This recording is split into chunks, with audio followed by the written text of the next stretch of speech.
An abomination has its lair in our bell tower, Master Witcher. At night, it flies over the city, kidnaps people from the street, and hauls them up to its den to devour them. Such horror! How much will it cost for us to be rid of this plague? 200 orens, Mr. Councillor. You have a vampire there, and not just any. The council was impressed. Indeed, you have already deduced the creature's nature? I examined a corpse. Sorensen did not see fit to explain that he had been tracking the beast for a long time, on the orders of someone much more important, that he had ended up in the town of Warford following its trail. He surmised that if people are willing to pay twice for one job, there is no need to discourage them at all. The councillor mused, shook his nose. Expensive. Then try it yourself. We have, of course. Gallant boys from the castle guards are eager to act, but Iron does not like this devilishness. We wanted to set fire to the bell tower to drive the bastard away, but it's not right. The Reverend Patriarch, who had so far been gloomily looking through stained glass windows of the temple at the dark pillar of the belfry, rose and thundered. To kindle a fire under the holy place, 300 orens went to the bell tower from the chapel box. Not to, I say, burn it down now. Aren't you afraid, said the irritated councillor, to scream like that so near to the beast?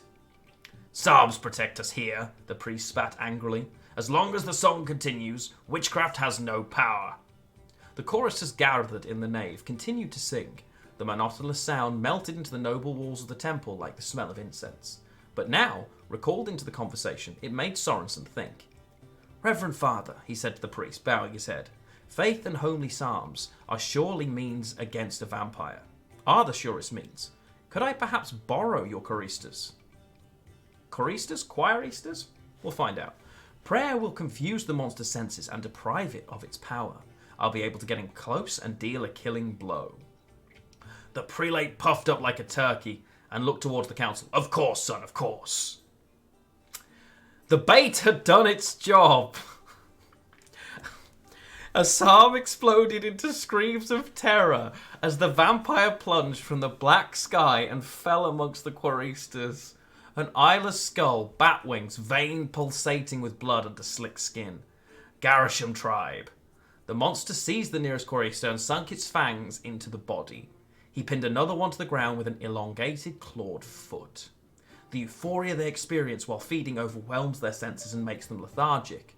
This is the best time to attack. Sorensen emerged from behind a stone gargoyle, curling up into a throw like a discombobulus. The chain whirred through the air. The links twisted around the creature's limbs, skin hissing against silver.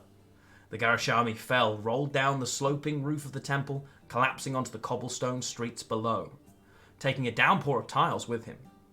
The Witcher gave chase down the gutter. Time to finish the job. He drew his silver sword and stuck the neck of the creature struggling in its bonds. The bat's silhouette spilled into a pool of blood. The blade rang against the stone and the chain slackened. Released from its constraints, the vampire mutated back into a flesh-like form, struck his wings, and took off with piercing yelps. Sorensen jumped out of the way of his furious charge, rolled over his shoulder and kneeled down.